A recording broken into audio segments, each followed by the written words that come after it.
planner friends, it's Nia. Welcome to Life with Nia. It is time, it is long overdue for a quarterly budget check-in. So we're going to be talking about the first quarter of 2021, which is January, February, and March. I have been very diligent in using my Budget Mom budget by paycheck boxed set.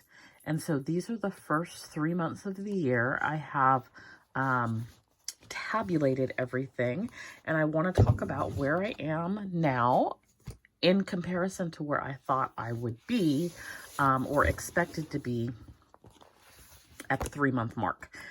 So it is obviously May. I am late in filming this, but better late than never. We hopefully will have April, May, and June completed at the beginning of July, and then I can share where I am for the 6-month mark in a more timely fashion. Petey's here. You gonna say hi? No, not yet. So this is my Erin Condren monthly planner, and I used this, I use this monthly, but I use this to set up my annual information as well. And so let's look at goals real quick. This wasn't something I had planned to go over, but might as well. So I had, let's see, growing YouTube to 2,500. I'm at, I think, 1,030. Ways to go. I've been very consistent with my 4 videos per week. Monetized YouTube April 20th. My goal was February 1st. Continue to grow Studio Bliss Co. Shopify by 9:30. I'm actually looking at Shopify next week. It's a work in progress right now. 20,000 in Studio Bliss Co. revenue. So I just downloaded QuickBooks and I've been putting stuff in there. And so as of May 20th, I'm at about 8,000, so more than almost halfway, but not quite middle of the year yet. So I think we're on track with that. Instagram, I have not done what I need to do with Instagram, which is really just learn Instagram better and be able to do more on it. We've been tracking expenses. I think we've paid off about 5,000 in debt nearly, but that doesn't include what we've racked up either. So we're about halfway through the middle of, well, through the end of March anyway. Save 10,000. We'll talk about that. I'm not sure exactly where I'm at. Public service loan forgiveness tracker. I have not set that up, and I haven't had to make any types of payments. So that is what that is. Okay, so in here I had done at the beginning of the year a business budget, what I expected to spend annually on some business items, and that will be in my 3-month check-in. I did my emergency fund, and on my emergency fund I had a column for what things would cost me at the 3-month mark. I have my monthly amount and then what I expect it to cost at the 3-month amount. So I use this to gauge, based off of what I have paid, am I on track or not with some of these. They're not all fixed expenses. So like groceries is variable, gas is variable, but I do have an amount that I've allocated for these things. So for example, $200 a month for groceries would be $600 for 3 months. That is what I use to compare to my 3-month check-in. And then also my sinking funds, I did like the annual amount that I wanted to save, and I used that to gauge where I was at with my 3-month check-in as well. And we'll talk about the sinking funds in more depth in a minute. So for my 3-month check-in, I've got it here, and we'll get a little bit closer. So home is $1,700 a month, and that has not changed. So we're right on track with $5,100 for the first 3 months. I put all of my utilities together because I had not been tracking it the way that I had it broken down, which was water, sewer, and trash, and then separately SMUD and PG&E. And I didn't want to look up each of those things individually to try to figure it out. So I had originally wrote it down as the 5 things together, and that's how I've been tracking it. So I expect it to be about $270 a month, or $810 over the course of 3 months. It has come in under that at $746, so that's good. Phone $125 a month, so I expected it to be $375 for 3 months. It is $368.15. Dish, which is the cable, $90 a month, or $270 for 3 months. It is $210.54, so again coming in under. Xfinity internet, I had not planned for it in my original emergency fund budget or in my expenses for the year, because I did not add Xfinity until February of 2021. Xfinity is $50.08 a month, so I have spent $116. Car payment is $523.31, and that is fixed, so it hasn't changed. It's right on target with where I expected it to be at $15.69.63. Car insurance is also fixed, and it is $393.78 for 3 months. Same with home insurance being fixed, $69.99 for 3 months. Gas, I allocated $100 a month. And I will probably go up on it a little bit because I am going to the office a little bit more, and we're starting to go out and travel a bit more. So I expected $300 over 3 months. It was only $190, which is really low for a 3-month period. I also live in California, and our gas has become astronomical again. So I don't expect that to continue on by any means. Groceries, I had $200 a month, so I should have had $600 over the course of 3 months. It is $699, so we are over budget there. $699.94.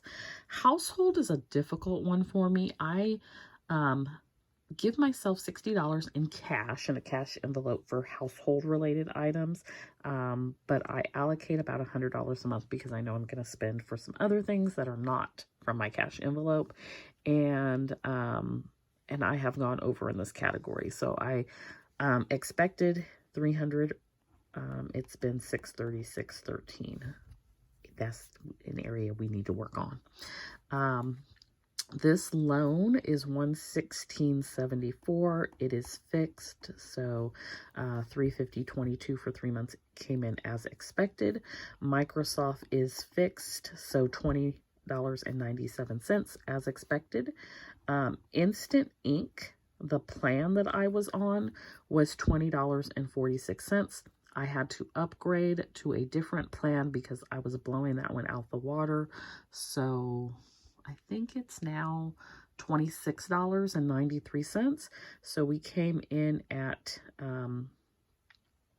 $80.79. Expected was $61.38. So a little bit over because we had to upgrade. Sticker paper, I anticipated it to be $108 a month. For 3 months, it is $227.79. For my 3-month total, based off of the 108, would have been $324. So we are under in this category. But if you add in what I spent in April, which we're not talking about April here, we're talking about January through March. But if you add in what I spent in April, I'm over where I should be. So I just barely, I think I ordered on April 2nd, so I just barely came in under in that category.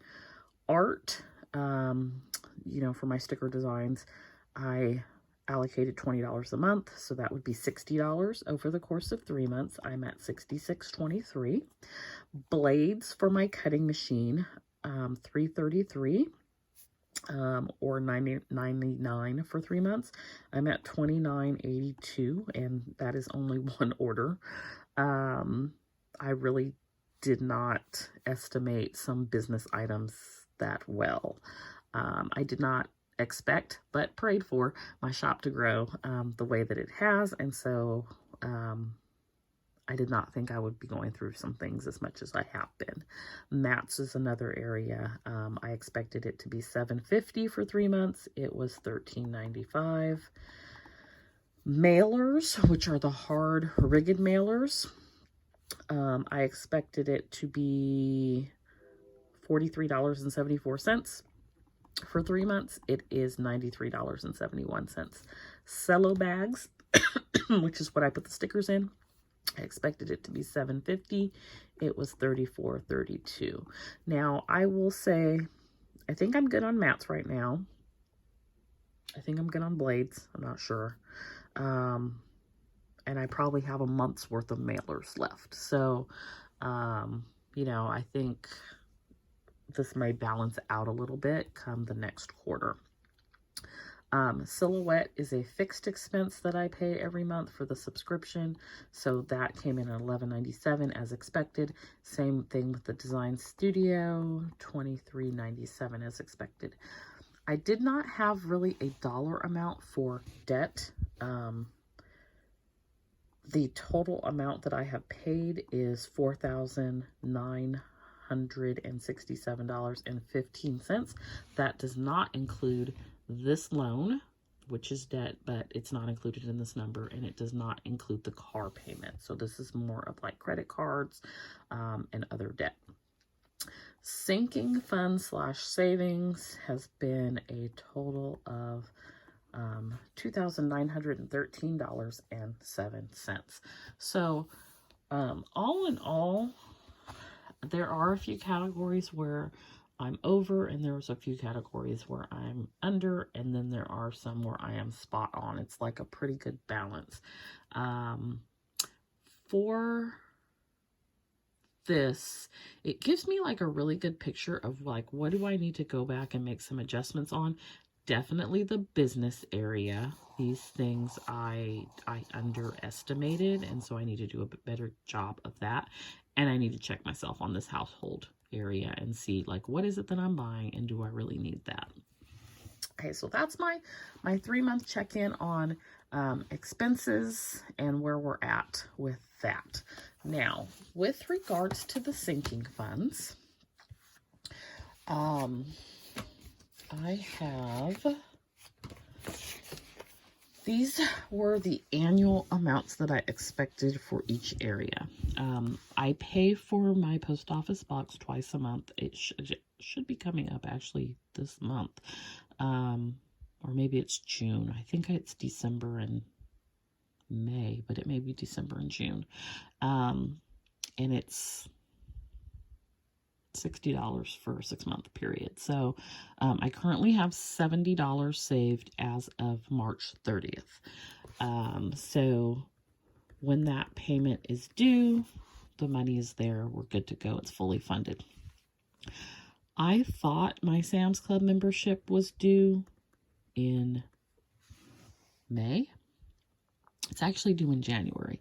So I had something like $90-some saved, and I paid it in January, bringing it down to $34.87.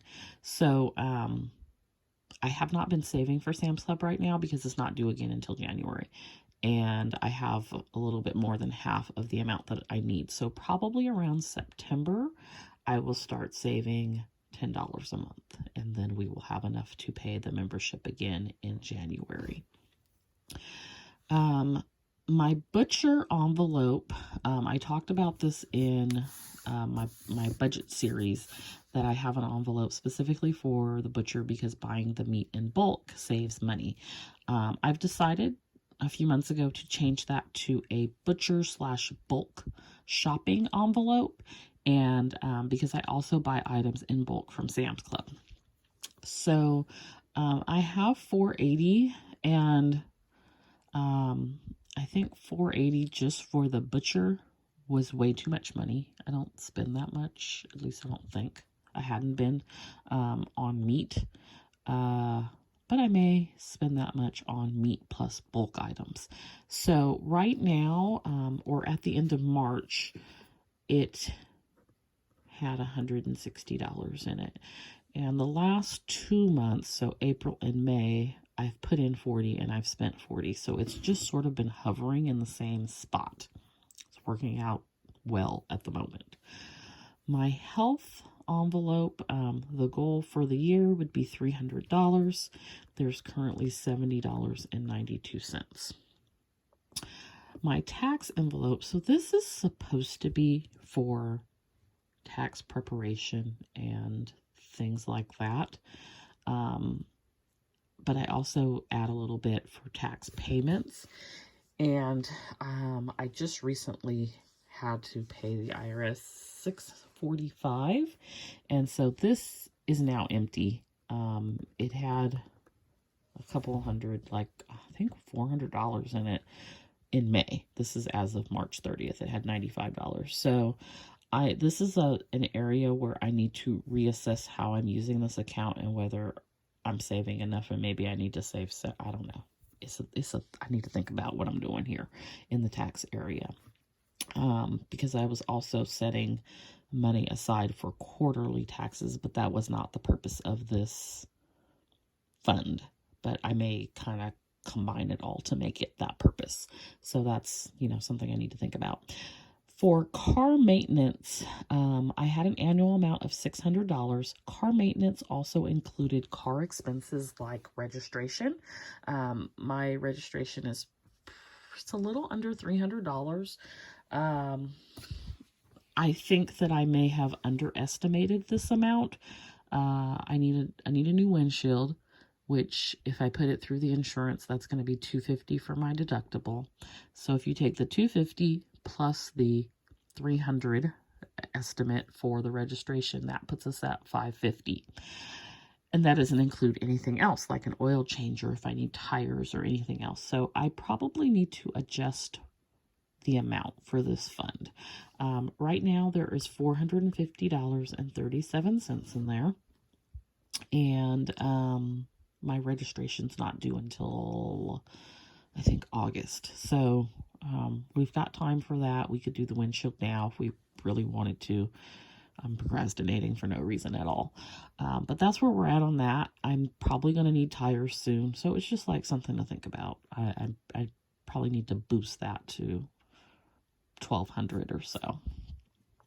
Clothing, $240. I am not a clothes shopper. I went and bought clothing for the first time in May. I bought some socks and some underwear. And so this number might be a little too high. So this is an area that I need to come down on, but I think I'm going to leave it alone because you never know. I wear the same clothes. I'm not trying to impress anybody. So right now the clothing envelope has $40 in it. I'm probably, again, this was as of March. For May, I spent the $40, so I'm probably going to take that out and put it back from where I spent it from, just thinking out loud. But it's just not, that's not where I spend money yet. It's not clothing.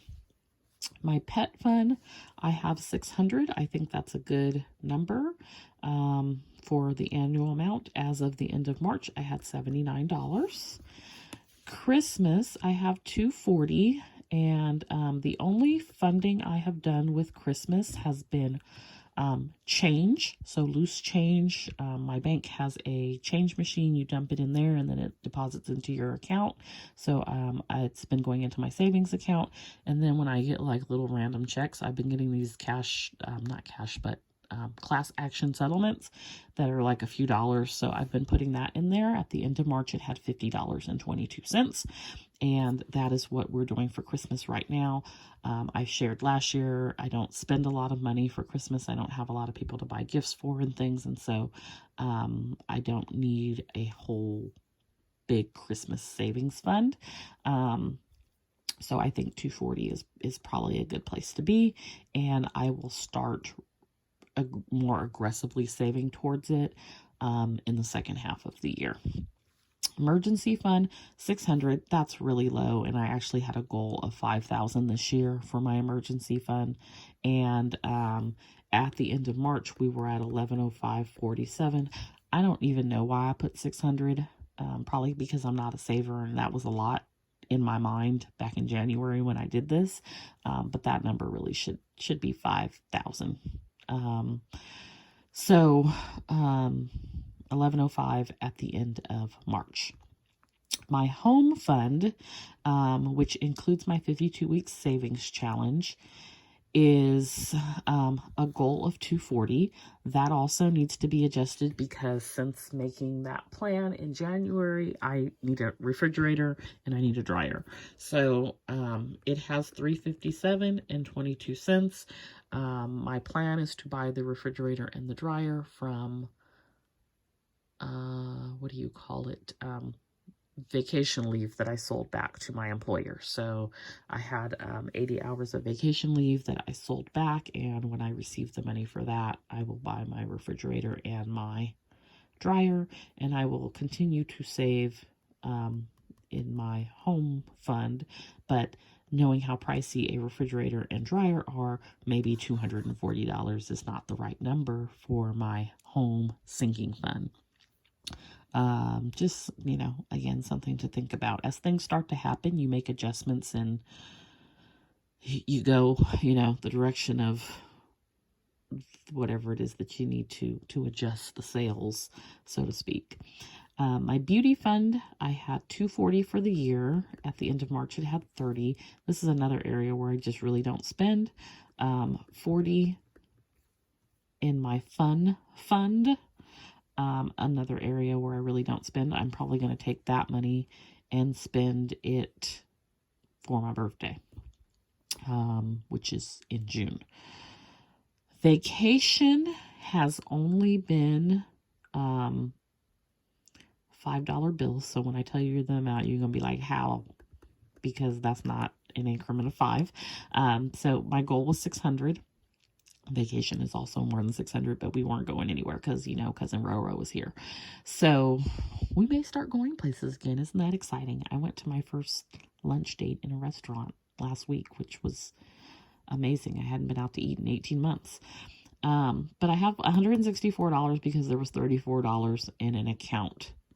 That is my vacation account before I started this. So I've just been putting $5 bills towards that, and we're at 164 through March 30th.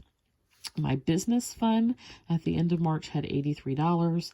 That's also an area I need to rethink. I bought another piece of equipment. I have several other pieces of equipment that I plan to buy, and 400 is not going to cover those items. Additionally, I am funding things up front for projects that I'm working on, hoping that the things that I am paying for will later be items that I'm able to sell and recoup the costs on. And so I need to rethink my business savings as well.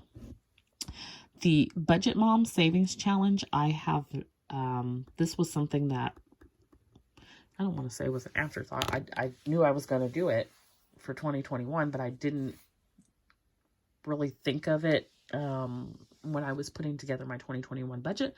And so I don't have an annual amount. I didn't have an amount that I thought, oh, this is how much I want to save for the year for the Budget Mom Savings Challenges. And I still don't have a place that I have allocated that money to go. So I don't know what exactly I'm saving for just yet. But as of the end of March, there was $183 saved in that account. So when we add all of these up, let's see, we have 70 and 34.87, 160, 70, 92, 95, 450, 37, 40, 79, 50, 22, 1105, 47, 357, 22, 30, 40, 164, 83 and 183. So we have $3,013.07 saved in our sinking funds, which, you know, some of them weren't even on here, but I had for the year $5,640. But like I said, some adjustments need to be made, and some things have more saved in them because things have been more pricey. For example, the home fund, 240 is not going to cut it. I need about $1,200 for a refrigerator, and I'm buying a used dryer, and so that'll be about maybe $300, or I'm hoping less than that. So, you know, we make adjustments as we go, but I think it's really good to check in and see where you're at on these things at least quarterly, so that you can make the adjustments that you need to continue on to the next quarter. And so I'm gonna, like I said, try to do this more timely going forward, so that I know quicker what adjustments that I need to make, because making the adjustments based off of where I was in March in late May is not exactly helpful to me. But when I'm ready to do the second quarter, I will do that just about as soon as June ends, and have a better idea of where I'm at. And I'm definitely going to be making some adjustments to this business area to make sure that I'm just better in alignment with where I need to be for that. Everything else I feel okay about, with the exception of the household area. I need to get that in check, but I don't know. Let me know what you think. If you think that this is a good idea, if you think that there's a better way that I can do this, if you have any suggestions, if this is something that you do as well, I'd love to have your comments and questions down below. If you enjoyed this video, don't forget to hit the like button. If you're new here, please consider subscribing, and I will see you next time. Thanks for joining me. Bye.